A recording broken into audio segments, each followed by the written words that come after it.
Bismillahirrahmanirrahim. Part 2 of Managing Health and Safety Risk. When dynamic risk assessment, situational awareness should be used. Dynamic risk assessment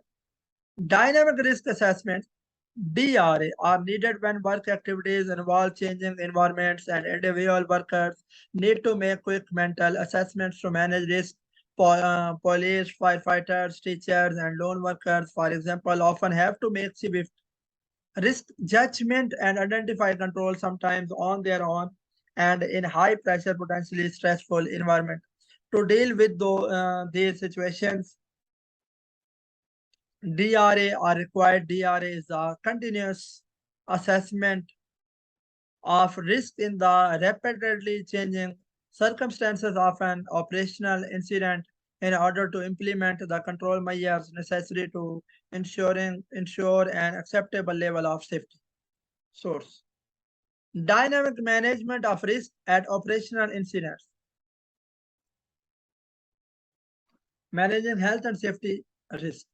The Home Office's 1998 dynamic risk assessment method sets out 5 stages. Evaluate the situation, select system of work, assess the chosen system of work, introduce additional controls, reassess the system of work, additional control measures. Now, first of all, we can discuss the evaluate the situation. Consider issues such as what operational intelligence is available, what tasks need to be carried out, what are hazards, where are the risks, who is likely to be affected, what are resources are available. Select system of work, consider the possible system of work and choose the most appropriate. The starting point must be procedures that have been agreed in pre-planning and training. Ensure that personnel are competent to carry out the tasks they have been allocated. Assess the chosen system of work. Are the risks proportional to the benefits?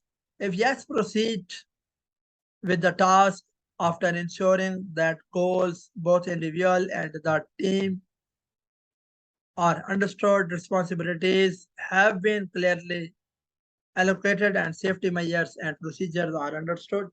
If no, continue as below.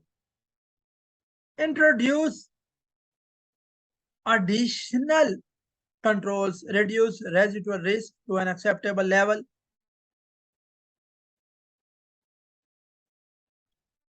If possible, by introducing additional control measures such as specialist equipment or personal protective equipment.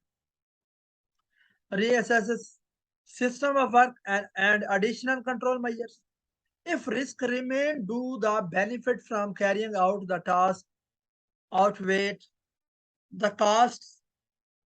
If the risks are realized, if the benefits outweigh the risk, proceed with the task. Proceed with the task. If the risk outweigh the benefits, do not proceed with the task, but consider safe, viable alternatives. Situational awareness in the leadership and worker involvement toolkit. The HSE defines situational awareness as being aware of what is happening around you in terms of where you are supposed to be, and whether anyone or anything around you is a threat to your health and safety. Many accidents occur because we are unaware of our surroundings. This can be because we are busy, distracted, or overloaded, factors which are particularly important in emergency situations. The toolkit recommends a SLAM approach. What is SLAM? The SLAM techniques. SLAM consists of 4 simple steps. S, stop, L, look, A, assess, and M is equal to manage. Stop. Engage your mind before your hands. Look at the task in hand. Look at your workplace and find the hazard to you and your teammates. Report this immediately to your supervisor. Assess the effects that the hazards have on you, the people you work with, equipment, procedures, pressures, and the environment. Ask yourself if you have the knowledge, training, and tools to do the task safely. Do this with your supervisor. Manage. If you feel unsafe, stop working. Tell your supervisors and workmates, tell your supervisor what actions you think are necessary to make the situation safe. You may wish to create your own SALAM, SLAM, promote card for your work safe on site. Side A could contain the SALAM technique as above. Side B could include key areas of risk to be aware on your site. In order to improve situational awareness, many organizations have implemented a dynamic risk assessment process, sometimes known as point of work risk assessment. These are not as a replacement for risk assessments, but as an additional tools to check that it is safe to proceed. Managing health and safety risk. The link between the outcomes of risk assessments and the development of risk controls.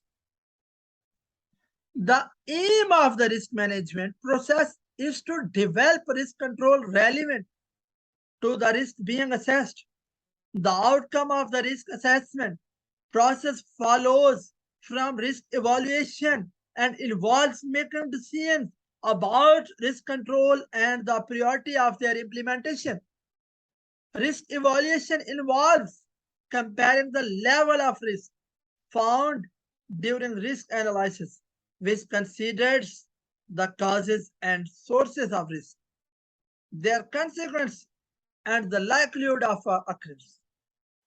With established risk criteria, this comparison then allows an informed decision to be made about the need for controls. The risk assessment process may conclude the need to implement additional control, change controls, or continue with no controls at all. In order to decide which controls to implement, an assessment is needed based on the risk criteria. The relatively cost benefits of the control options considered, and regulatory requirements or social responsibility factors that might or right a cost benefit analysis and additional risk that might be introduced by a particular control. The development of risk control options therefore follows directly from the risk assessment process. Factors affecting the choice of sensible and proportionate control measure. Topic focus. From your prior learning, you will remember that the basic hierarchy of control as outlined by the HS. What is hierarchy of control? Elimination, substitution, engineering control, administrative controls, and PPEs, personal protective equipment. First of all, we can discuss elimination. Remove the hazard through redesign of the job.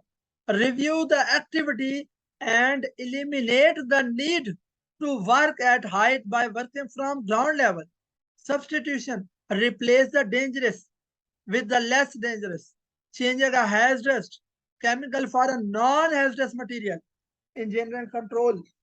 These can include enclosures around the dangerous equipment such as guards, LEV, extraction, administrative control, job rotation, work instructions and procedures, personal protective equipment.